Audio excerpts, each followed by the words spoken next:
માનનીય મંત્રી શ્રી ભાનુબેન જે ગૃહની અંદર જે માગણી લઈને આવ્યા છે તેમાં મેં અને આમ આદમી પાર્ટીએ આ માગણીમાં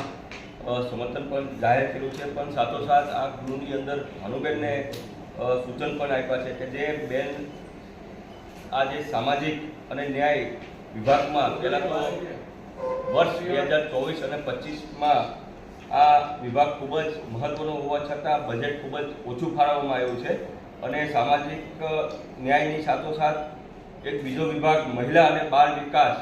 અને આ વિભાગમાં પણ વર્ષ 24 અને 25ની વાત કરીએ તો આમાં પણ ખૂબ જ ઓછું બજેટ ફાળવવામાં આવ્યું છે। સાથોસાથ ગૃહની અંદર આમાં મેં સૂચનો આપ્યું છે કે આજે હું મારા બોટાદ જિલ્લાની વાત કરું તો મારા બોટાદ જિલ્લામાં જે કુલ આંગણવાડીઓ જે છે એની વાત કરું તો કુલ મારે 569 આંગણવાડીઓ હાલ અત્યારે કાર્યરત છે, જે વિસ્તારની દ્રષ્ટિએ સંખ્યાની દ્રષ્ટિએ ખૂબ જ નહિવત છે। સાથોસાથ 141 આંગણવાડીઓ એવી છે મારા બોટાદ જિલ્લામાં જે ભાડાના મકાનમાં આજે પણ ચાલી રહી છે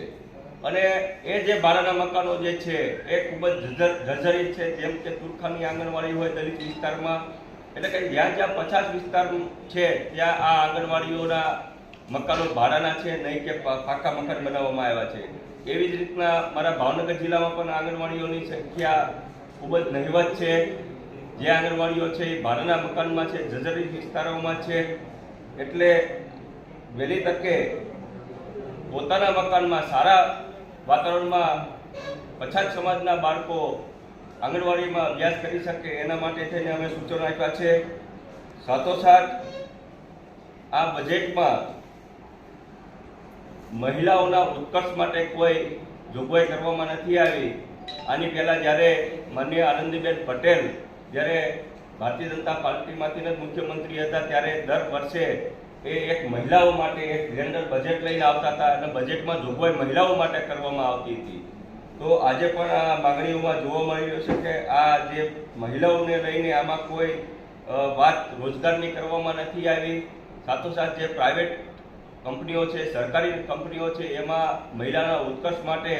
કોઈ અનામતની વાત આ માગણીઓમાં કરવામાં નથી આવી। મોટું આપણે જોવી તો આજે પણ મારો બોટાદ જિલ્લો હોય કે ભાવનગર જિલ્લો હોય કે ગુજરાતના અન્ય જિલ્લાઓ હોય, ખાસ કરીને ઓબીસી સમાજના વિદ્યાર્થીઓ માટે કે વિદ્યાર્થીઓની માટે આજે પણ એક પણ ઓબીસી સમાજની હોસ્ટેલ જિલ્લા વાઇઝ નથી, તાલુકામાં તો એક પણ નથી, પણ જિલ્લો હોવા છતાં પણ ઓબીસી સમાજ માટે એક પણ હોસ્ટેલનો નવા બજેટમાં પણ સમાવેશ કરવામાં નથી આવે, જે ખૂબ જ દુઃખની બાબત છે।